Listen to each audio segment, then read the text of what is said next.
On to our next feature here, new container properties for Canvas apps, drop shadow and border radius.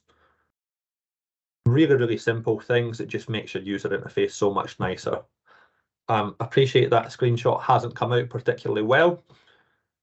You see the drop shadow and the rounded corners there.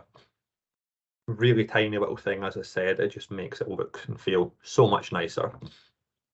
One thing to mention with these are available for horizontal and vertical containers, but not for containers that are neither horizontal or vertical. They just call them containers within the interface. So not available for them, but are available for horizontal and vertical. Next one here we're going to get into the weeds a little bit more. Trades within Dynamics 365 Field Service. So these allow you to group incident types by trade. So for example, plumbing, drains, electrical, plastering, decorating, etc. And you can then stipulate if a service account has a cover policy for plumbing, drains, and so on from there. If you then attempt to book a work order for a service that's not covered, that's flagged at the top of the work order. So your field service schedulers can then say to them, look, we can do this work. This isn't covered by your contract. The price will be X, Y, and Z. It'll be 200 quid to come out and plaster your wall because that's not covered under your insurance, for example. Really improving that workflow within field service. Coming from a field service background myself, one of the ones that people ask quite a lot is, how do we know if this customer is covered for this work? Now you know, because there's a bright yellow bar at the top of the screen that tells you. No customization required, it's just there. So it's a nice little modernization on field service. It's really easy to set up as well. For those familiar with field service, you go into your instant types, you mention which trade it is. On your work order, you select your instant type, it will automatically populate which trade it is. So really nice little feature. Personally, I'm quite happy to see more coming to field service as well. On last release wave, there was no massive updates. It was all usability updates and user interface updates and no real new functionality.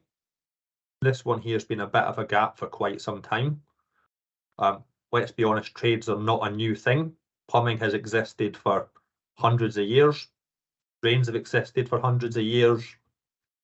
Electrical work is a standard piece of work that we've probably all had done at some point in our lifetime.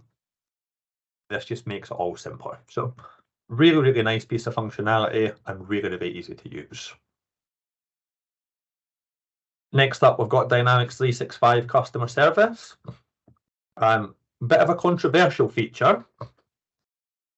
So they're referring to this as the streamlined form for creating cases. It is, as the name suggests, a simpler to use form. It is worth mentioning, though, there's been a lot of breaking changes recently. So this has come in and caused a whole load of problems for a whole load of customers. It is now live. It's not optional. So it is worth, if you are working on a customer service implementation or supporting one, familiarise yourself with what this form does. Microsoft documentation is pretty good, but there are a whole load of outstanding bugs on it. So if you are getting issues around cases, certainly dive deeper into the new streamlined form to understand what it's doing and where it might be causing problems. One thing to note, if you are using a custom form, it's not going to impact your custom form. It's just the standard out of the box one. So hopefully everyone's been following best practices, and where you have customized the form, you've gone through save as, created a new one and customized that and surfaced that in your apps. But on the odd implementation, you may see a few issues with this. Next feature here, new opportunity form for Dynamics 365 Sales. This one here, there's a lot of tidying up done on it. The good thing here is it's not causing a whole load of problems. There is a new opportunity form for D365 Sales. It's live in certain regions at the moment. I have seen a few UK customers who have this and a few who don't. So it does seem to be a gradual rollout, but it's something to be aware of that is coming soon. Less of a concern than the volume of breaking changes we've seen through the customer service form. So, and finally, probably the biggest impact I've saw in this release wave, solution-aware Power Pages sites. We're all familiar with XRM Toolbox and having to use external tools to migrate a portal to another environment. That's going to be a thing of the past quite soon. Not everything is solution aware, but quite a lot of the different things that you're used to having to transport over are now going to be solution aware and be able to add it straight into a solution and migrate it over through your regular ALM processes. So for Power Pages users, this is a really, really big deal. It is a preview feature.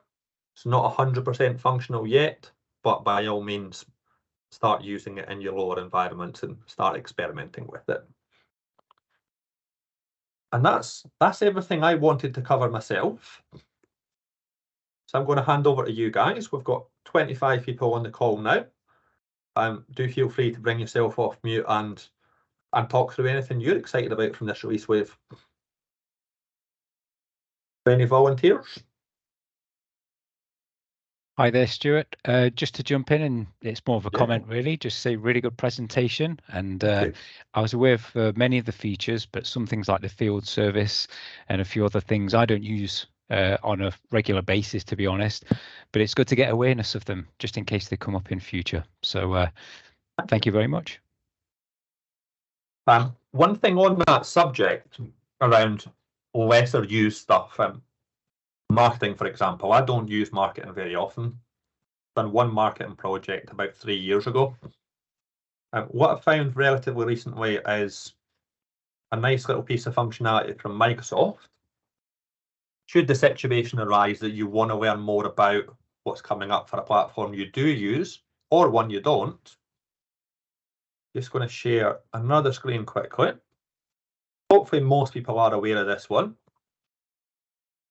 But you have the Microsoft release plans here. Shows you what's coming up, what's planned long term, and what you can try right now as well. So a lot of the features we've gone through today are in the try now section. And through here you can view various pieces of information. For example, add data analyzer control to Power Apps. That one there is the ability to have natural language conversations within the app about the app data. You probably also saw this at Ryan Cunningham's presentation about a month ago at the Business Apps launch event. A load of excitement on the back of it. On here you can view what the latest is. One quirk I've seen with this particular control, it mentions that public preview is in April 2023. That hasn't released yet. We know it hasn't released because there isn't a tick in this little grey box here. If I find something that's in GA, bear with me a moment. Here we are. So this one here, actually they're a little bit behind with the releases by the looks of it here. So the GA doesn't have that little blue circle in it. So we know it's not GA yet. We are only a few days into May, so hopefully this will be quite soon.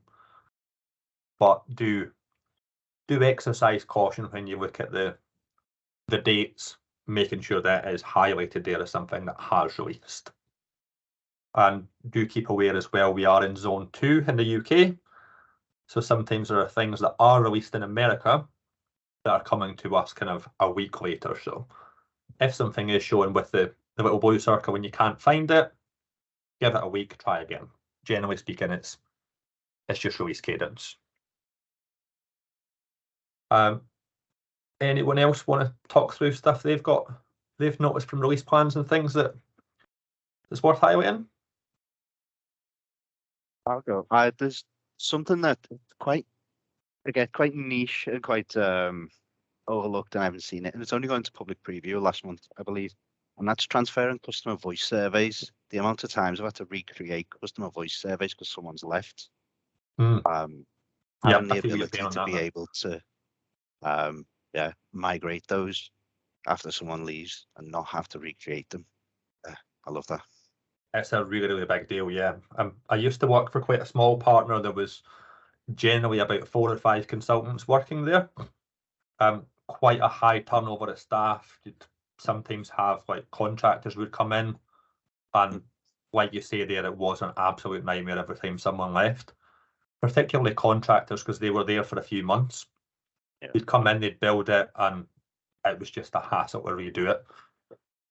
I got to a point with that partner where we stopped using contractors for customer voice. But like you say, it's a bit of a niche skill. Yeah. So it was difficult to effectively have a contractor sit next to someone who's going to be a long-term member of staff and teach them how to do it while doing it for them. Yeah, it was also as well. Yeah, really powerful on that, isn't it? In our game, like you're in and out, and you're dealing with other people's work a lot. But your clients that are a little bit tech savvy, that'll create them and then leave or get the licenses revoked. And they've done some really good work. That's a common one that I've come across a lot, where the actual client made stuff that's perfect for them. Yeah, it's fitting in quite well with the approach that they're taking with the Centre of Excellence. So for those familiar with the Centre of Excellence, they've got functionality in there where it identifies what they call orphaned components. So let's say Lloyd, for example, works with me. He builds a Power Automate flow. It becomes business critical. Lloyd leaves. That flow stops working. There's no owner for it anymore. Being able to assign a new owner at a click of a button, basically, seems to be the direction that Microsoft are taking. So it's nice to see that hitting customer voice as well, because that is a bit of a gap. Customer voice to me has always seemed like a bit of a second cousin. It's part of Dynamics, but not quite. It works slightly differently, and it's got its own architecture in the background and so on. So it's nice to see at least something in this release wave for customer voice, particularly something so useful that really solves a problem that we've had quite regularly. Can I pick up on something you said there? Go ahead, man. Sorry. So you mentioned about flows and reassigning them and whatnot. Is there any indication of you can take a flow and make a copy of it and it goes into your flows section, but if that trigger happens, triggers that flow twice, once for me in my solution and once for you in your environment. Is there any way that we can stop that from happening effectively? Because someone comes onto a project, works for it, and then pisses off basically. That flows there twice. We actually solved pretty much that exact issue today. So on the Centre of Excellence project that we've got at the moment, someone had created a copy of a flow, made a small change to it.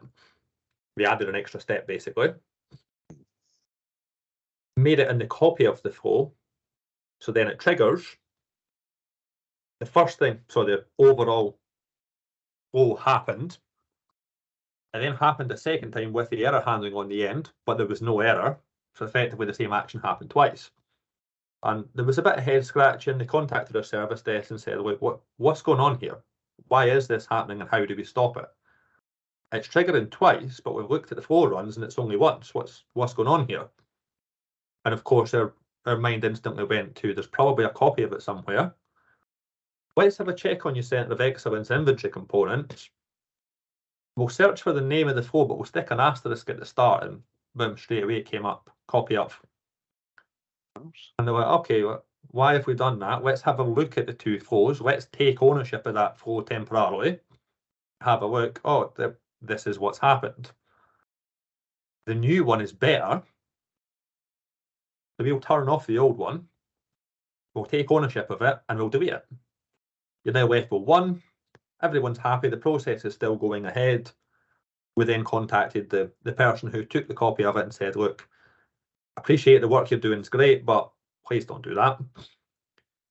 If you need to get it shared with you, use your Centre of Collaboration app, which is one of our custom COE tools. Go in there, request that they share the flow with you. Work on it together. You've got the co-presence, you've got the comments and things. I just kind of steered them in the right direction. And interestingly, the guy had been working with Power Automate since 2018 and was like, yeah, we weren't aware this existed, but now that I know this, I'm not going to do that anymore because this is easier.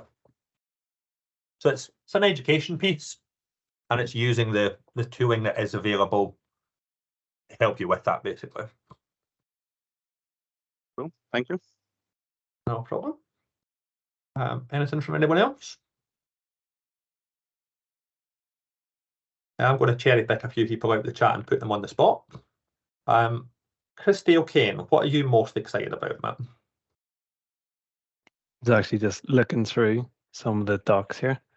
There's one that I didn't even notice, and it talks about using versioning for cloud flows. I don't know if anyone else spotted that one. Like that. It's not one I'm aware of, actually. Yeah, so I'm guessing it's going to be in the first time Power I've actually Automate seen section. Power Automate. it is indeed. Power Automate, cloud flows. Coming soon? Or Under is the it planned. So it's only going into public preview in June. Yeah, use versioning for that one just Solution Cloud caught flows. my eye. That would be extremely useful. Yeah. One thing But yeah, there's not a I lot of like this, information but I on it don't yet. like it at the same time. They quite often, when stuff's a couple of months away, they'll put a sentence that people like me and you will read and go, this is going to be brilliant, I wonder how it works. And then nothing for months. You've got your feature details there, but it's likely kind of end of this month, potentially even into May, the way the release cadence is going at the moment. We'll get a little bit more information. So it's nice that they're getting us excited, but at the same time, I'm excited and I want to see how this works, and I know it's not coming yet. So on this, I'm going to be really selfish here and jump into that. Thanks for pointing it out. I work at a manufacturing company, and obviously ISO 9001 is quite prevalent in what we do. So having that version control means that I can eliminate a lot of my paper structured ISO manual now, because I can just go, right, okay, you want to see how our systems and processes work? Here's our workflow, and we have full version control. So you've got traceability back to who, what, why, when, how that changed. So for me, that's a really good feature when it does come in. Absolutely, mate. Yeah. I do a lot of public sector work, and a lot of them, they need that same requirement as well. Like, they need to know what the process is, but also what it was 3 months ago, 6 months ago, since the last review, basically. Yeah, it's a really, really powerful feature. Even for support desks as well. Like, someone contacts the support desk and goes, this doesn't work anymore, it worked 2 weeks ago. Being able to go back through that version control and say, well, actually the last version had this, the new version's got that, that's why it's broke. Yeah. What can we do to fix this and work together? Yeah, I mean, a lot of it falls into the 2015 upgrade of ISO 9001 says that you have to show your continuous improvement. So it means rather than have it in a paper copy stuck in a drawer in a file somewhere and spending 2 days trying to find it while you're paying an auditor to run through, being able to do it through the systems will save us a mountain of time and effort. Absolutely, mate. Yeah. In the short term, there is something you might want to be aware of that's really, really powerful. So there's an XRM toolbox tool called Flow Documenter. So if you are having to, in the interim, do paper copies and things, what this allows you to do is you basically run it over the top of the flow, and it spits out a document that tells you what the flow does. Really, really useful for that kind of auditing stuff. Pop that in the drawer. Yes, you still have to rake through the filing cabinet, but you don't have to produce the document to put in the filing cabinet now. So have a look at that. And there's also Flow to Visio. Does the same thing, but puts it in a Visio diagram.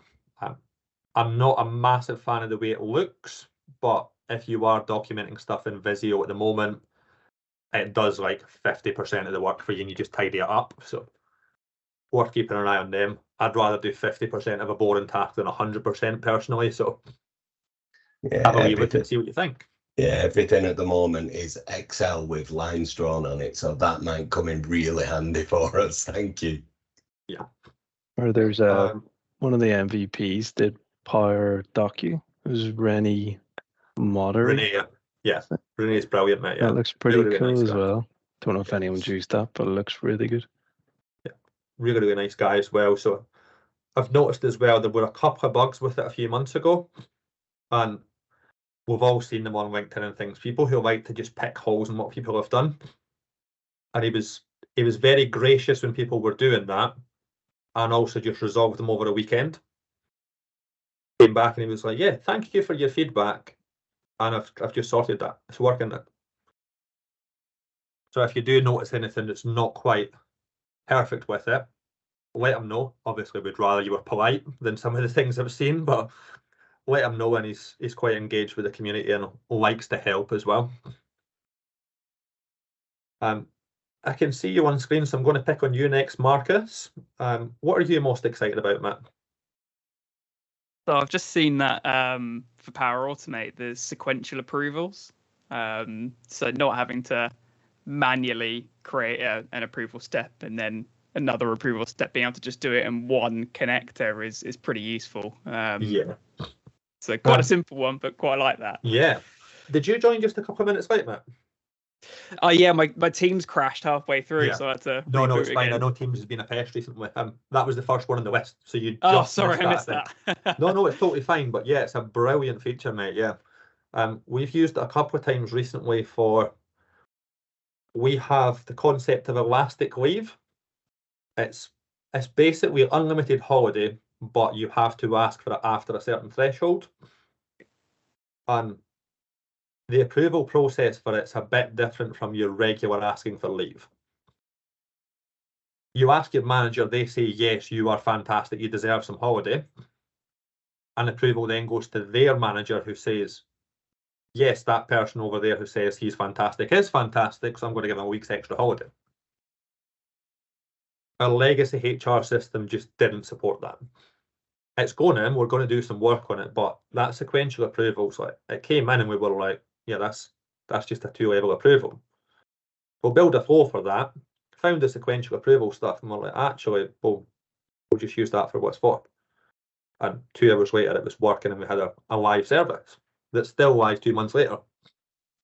Perfect. Yeah, really nice stuff. See a lot of scope for it. Oh yeah, absolutely. It fits in well with pretty much every approval process I've ever seen.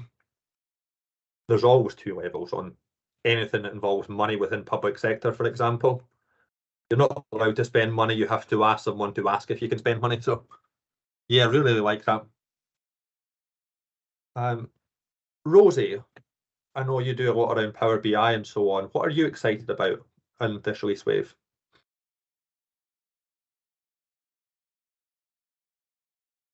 I think we might have lost Rosie. How about Sharon Smith?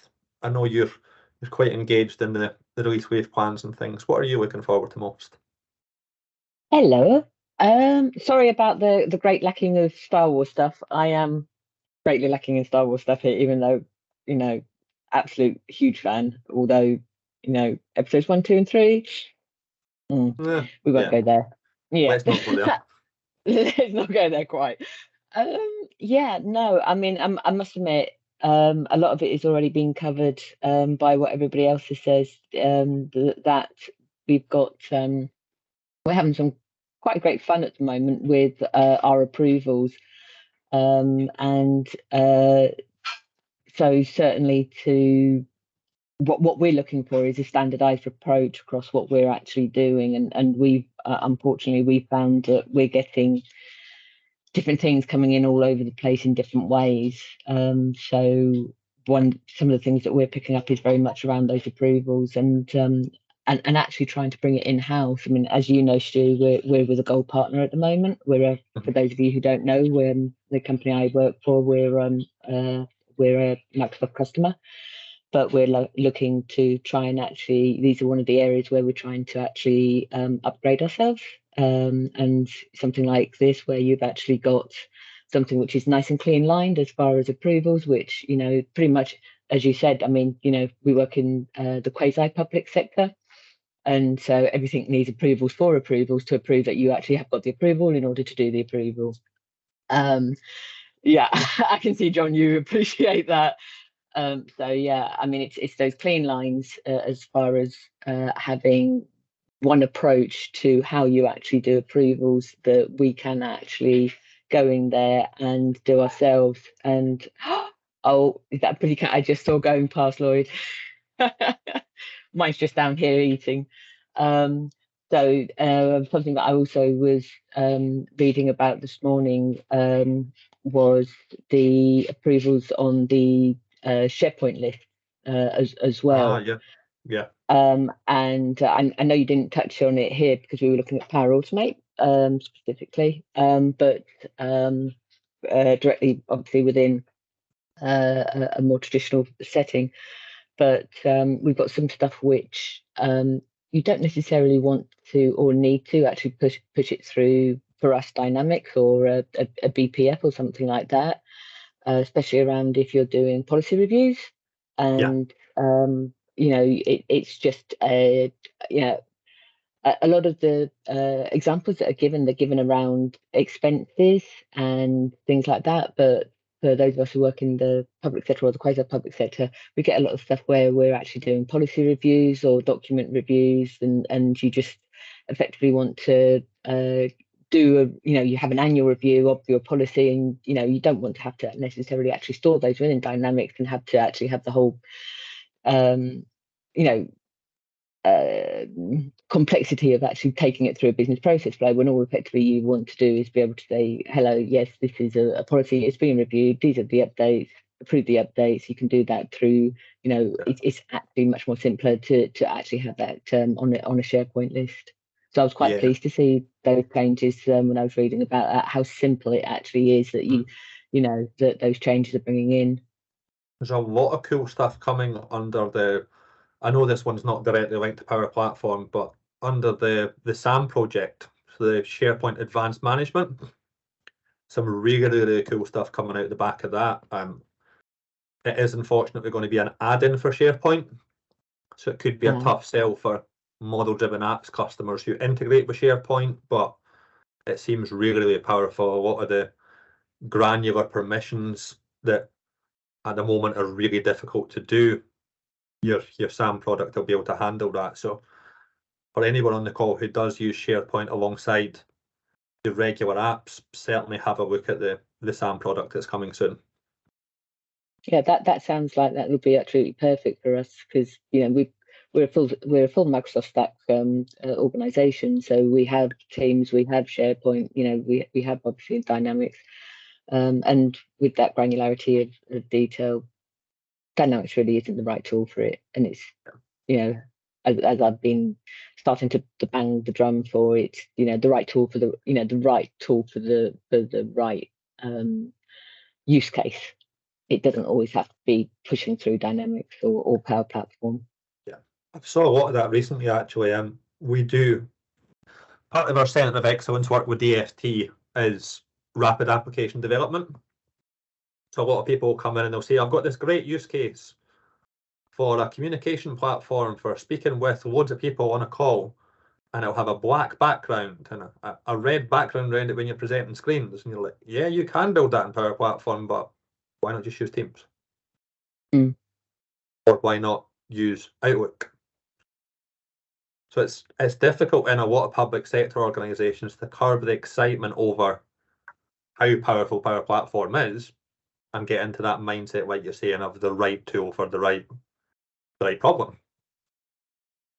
But yeah, I feel like SharePoint is coming into its own again. There's always been a bit of an apprehension about using SharePoint for any kind of Power App stuff for quite some time, particularly in your model-driven app background people. It's like, no, don't use SharePoint for anything ever. Actually, that's not strictly true. And with these recent developments in SharePoint, I feel like there'll be more opportunities to use it safely and securely with a combination of the SAM product and Power Apps and so on. There was quite an interesting discussion around SharePoint at yesterday's was it yesterday? I lose track of time. Scottish Summit virtual user group session, where it was like, SharePoint, no, it's not a data. Well, no, it's not a database, but it does have use cases, and I personally, feel that there can be within the true believers of the Power Platform, there can be a little bit of negativity against SharePoint. Absolutely, yeah. Not that I'm saying that's wrong in like most cases, in most cases it's wrongly used, or in many cases it's wrongly used, but for these simple things, yeah, why not? Absolutely. I'm going to come over to Nigel. What are you most excited about, Matt? Apart from an opportunity to wear your groggy hoodie in the middle of the day. Exactly. It is getting a bit warm though, so I might have to take it off quite soon. I've got one as well, and it is roasting hot. Yeah, they do collect the heat a bit. I'm quite interested in the Power virtual agents that are coming in quite soon. I'm interested from yourself, Stuart, to hear what you think of those and how that might bring together some of the data from Power BI as well and bring that into the AI. We actually had a really great use case came up today for this. Such a simple one as well. So I'm going to go back to Centre of Excellence again on this one. It's a kind of wider enablement piece that's coming alongside it. Being able to connect a Power Virtual Agent directly to an internal data source, and it just works. So there's no need to create topics and things like that. We tried it out recently by connecting it to the Curve website and asking it simple questions like, do you sell fish? Now, we don't sell fish, we're a software company. And it very quickly came back and said, no, we don't sell fish, we sell software. These are 3 examples of the softwares that we sell. We sell Dynamics, Power Platform, Genesis Cloud, etc. And the answers were so intelligent, and there was no effort whatsoever. So yeah, it's really, really exciting to see the whole natural language stuff in Power Virtual Agents. In terms of connecting to Power BI, it's not something I've explored too much. Do you want to go a bit deeper into what you've seen, Matt? I haven't seen anything on it, unfortunately. I'm really trying to just understand it a little bit more and see how difficult or how easy it is.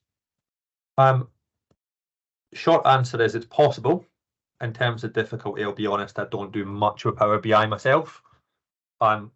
Certainly catch up offline and have a little look. I see a few smiles on the screen here as EY's joined and blew everyone's Star Wars t-shirts out of the water.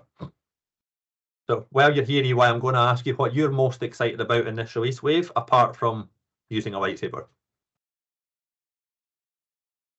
Everything. Everything. Good answer. Super stuff. Anything in particular? No, my mind is just blown by everything, and all this Copilot stuff, which is incredible. So I'm still sort of getting into it and getting access to it, but yeah, some really great stuff, and just seeing how Copilot is going to enable people going forward. Really, I think with all the announcements over the last few weeks, few months, yesterday, 2 days ago from the M365 conference, it's it's just trying to let that settle out. That sort of blew my mind in terms of pushing aside the release wave just slightly. Yeah, there's a lot of the Copilot stuff that's kind of, like you say, falling outside of the release officially, but really, really cool stuff. It's certainly worth us having a chat about. We very briefly spoke about the Power Virtual Agents Copilot stuff. I don't know if you've had a chance to play with that yet, EY, but you can connect it to a website or even a SharePoint, and it just answers questions in seconds. Really useful for your kind of troubleshooting stuff. We've all seen these projects where they say, yeah, we need absolutely everything documented on SharePoint. You write 25,000 words, it goes on there and no one reads it because there's so many words on it. Connecting that to a Power Virtual Agent, you just ask it questions, yeah. And being conscious that this is obviously being recorded, but yes, if we had known about this 6 months ago, we would probably have recommended a slightly different approach on telling a customer project to wait just a little bit, rather than all the development work that we did in a specific area for them.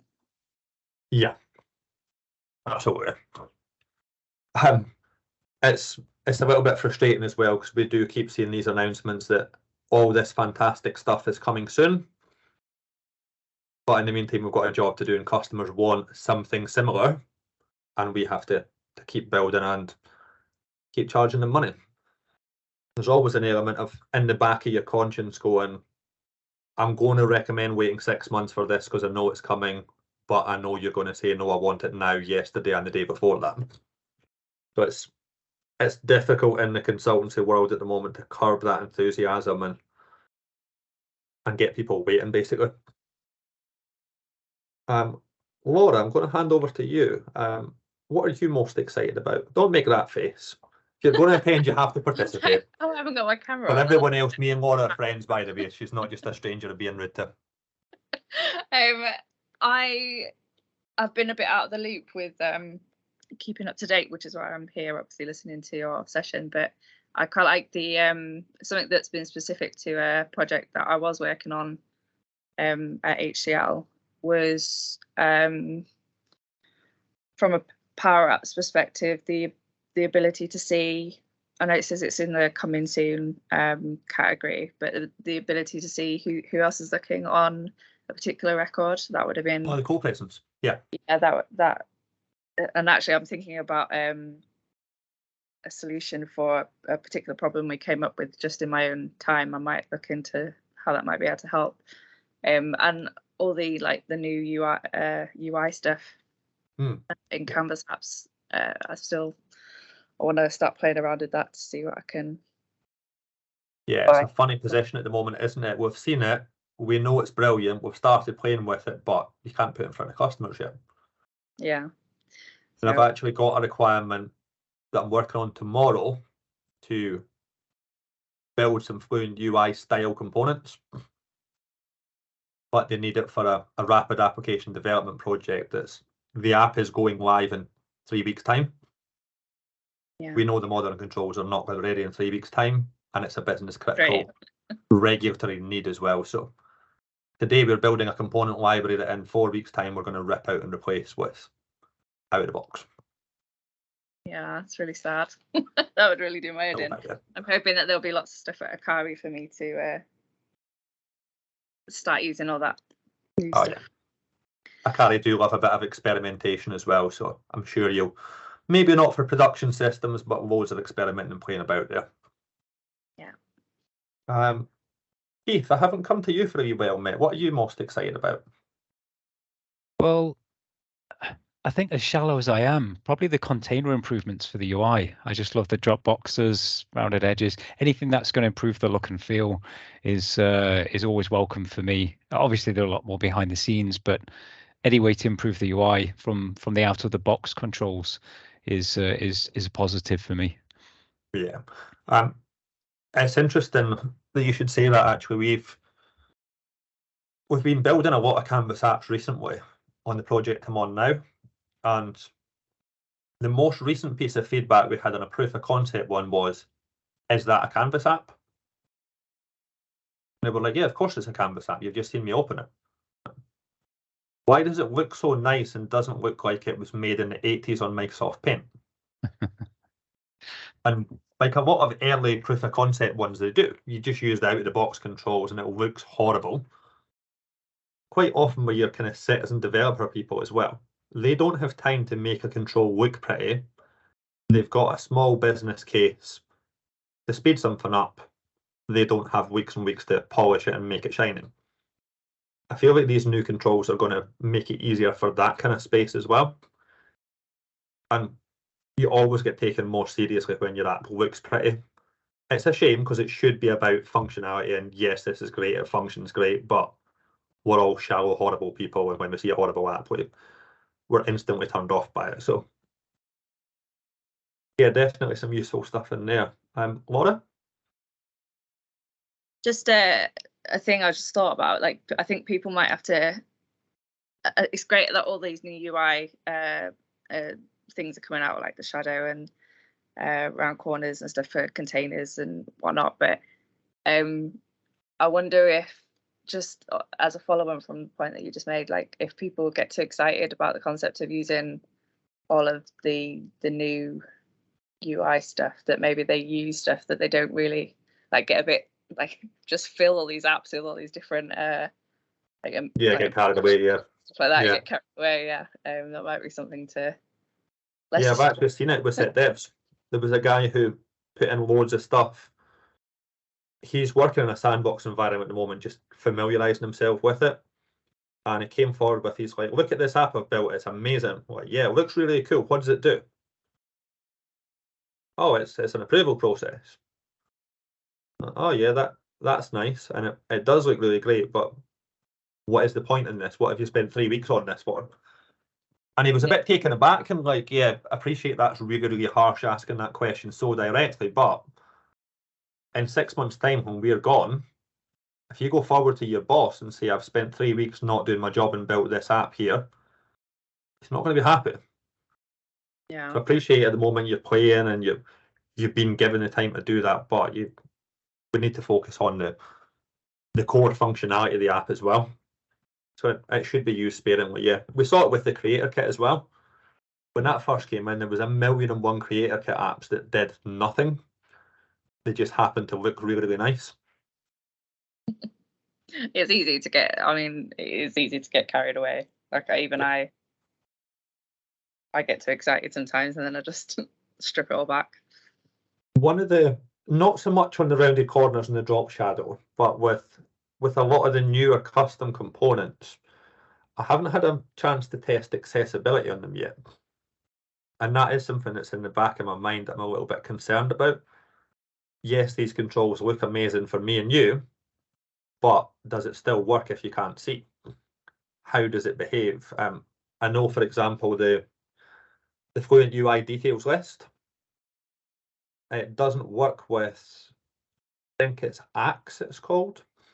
It's one of the tools you use for accessibility testing. It doesn't work. Flags up straight away. I have no idea what this is. Yeah, that'd despite be you configuring it properly. I appreciate that's a bit of a niche use case, but it's certainly worth keeping an eye on as well. Like when you put in these things in, yes, they look amazing for me and you, but does it work for someone who can't see? Yeah.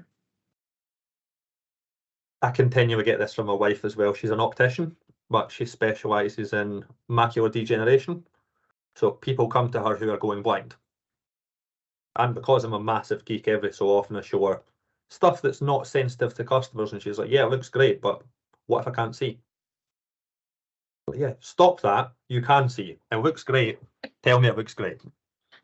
But yeah, the main point, accessibility is a big concern with these new components, so do be careful. I'm going to pass over to Showbear. How are you doing, Matt? What are you most excited about? Hi, Stuart. Hi, everyone. I've actually just joined because I've taken a break from Power Platform in the last couple of months. So I'm trying to refresh via your webinar, Stuart. Yeah, no problem at all. That's why we're here. I know the Copilot stuff looks pretty good. I've not tested it out myself, but yeah, I'm looking forward to that. And I know you've just mentioned the UI controls, so looks positive, but like you mentioned, accessibility issues as always. Yeah. One thing on the Copilot stuff, I showed this to a colleague a few days back, and he was really, really surprised actually that he didn't know about it. So they've recently released, when you create a sandbox environment, I'm just going to kind of walk you through this on my screen here.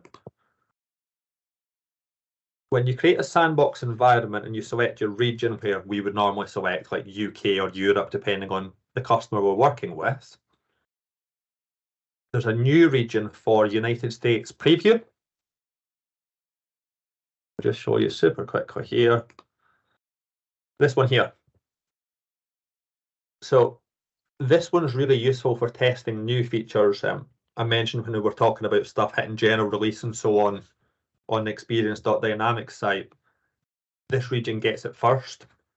So if there is something you want to start playing with ahead of time, keeping in the back of your mind you're not going to use this for production use, certainly go ahead and set yourself up a trial environment in the preview region, and you may find that it's there a week or so before UK. It's not always the case. Sometimes they do release it to everyone at once on preview features, but if you do want to start playing with things, particularly Copilot and so on, get yourself a sandbox in the preview region and and go ahead and start playing. We are almost at time. Just a quick question. Yeah. How did it affect the developer environment? You know, the 3 developer environments that we get. Remember, I asked you the question over LinkedIn about the off of your posting about the modern controls. Mm-hmm. Now, I saw when you showed in your shots, when you showed in your pictures, like on your screenshot, the modern controls, above the modern controls was Copilot, I believe, but I don't have that in my developer version on my tenant, and I wondered whether or not there was an explanation for that. Short answer is there's no explanation for it I'm aware of at the moment. Sometimes my developer environment's updated before my regular sandbox environments. Sometimes it's not. It's a bit frustrating, actually. Canvas apps in particular have been a bit quirky recently, so they're releasing new authoring versions that one day they'll be in a developer environment but not in the preview one, and it's a little bit all over the place. So there's no consistency. You might find it in your sandbox and not in your personal development, and vice versa. Yeah, generally speaking, a sandbox in the preview region seems to be, from what I've seen in the last couple of weeks, getting stuff first. So when I see posts on LinkedIn about nice new features from our friends in America, generally speaking, they're seeing that on the preview one if I can't find it in either a UK sandbox or a developer environment. But there's no real clarity on how it's hitting. Like with the release wave stuff, for example, we know that they're available for early access in January and then it comes in April, and that's all fairly well published. I haven't seen documentation anywhere around what the release cadence is in the order of things. It seems to be random, I'm afraid. Okay, thanks. That's just helpful to know that I'm not losing something. Yeah. So we have 3 minutes left, and we need to pick who's going to win the Lego X-Wing. Someone takes the effort of spending 25 minutes getting dressed for this. I think it's reasonable to assume they've done quite well. Yeah, and probably hundreds of pounds to buy that as well. 3D print it, it's only about £4 worth of material. It's fine. Yeah, but it's about £4 for the 3D printer. I have to say, this was actually the backup costume day. Yeah, you've definitely won now, man. There's no two ways about it if that's the backup costume. So the problem was, I know I'm being recorded, right? The problem was that the delivery of Yoda got delayed because I was going to do Yoda, but I had a backup just in case, which is this. Yeah, definitely yours, mate. We'll be in touch in a few minutes' time to get some details to get it over to you. Well done. Thank you for making an effort. Everyone else as well, though. Think a special mention for Sarah, who can't say anything right now, but she definitely made a special effort as well. Me in a dark green next jumper because mine wasn't delivered. In fact, the doorbell has just gone, and I bet it is the Amazon man with it. Thank you again, everyone, for joining, and I'm sure we'll catch up soon. Next one of these should be early August, as soon as we have the release content for Release Wave 2. Well, thanks again, folks, and have a great evening. Nice one. Thanks, Jim. Thank you very much. Cheers. Thanks, Thanks. See you later. Bye. Bye-bye.